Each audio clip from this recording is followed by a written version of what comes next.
మంత్రి అచ్చెన్నాయుడు సమీక్ష సమావేశం నిర్వహించారు. రెవెన్యూ, హౌసింగ్ అధికారులతో మంత్రి సమీక్ష జరిపారు. గత 5 ఏళ్ల వైసీపీ పాలనలో జరిగిన భూ ఆక్రమణలను గుర్తించి సమగ్ర నివేదికను సిద్ధం చేయాలని అధికారులను ఆదేశించారు. ఆక్రమణలకు సహకరించిన అధికారులపై వేటు తప్పదని హెచ్చరించారు. టెక్కల్లో జగనన్న కాలనీలో జరిగిన ఆక్రమణలపై విచారణ చేయాలని అధికారులకు సూచించారు. చాలా మంది ఇల్లు లేని పేదవాళ్ళు ఉన్నారు.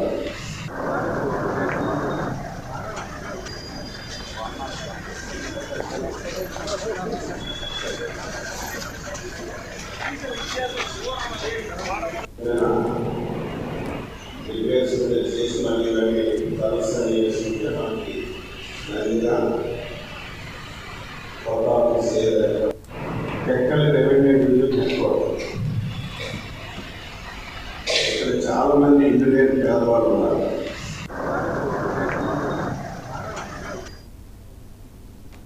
ఈవేళ జరిగిన మాజీ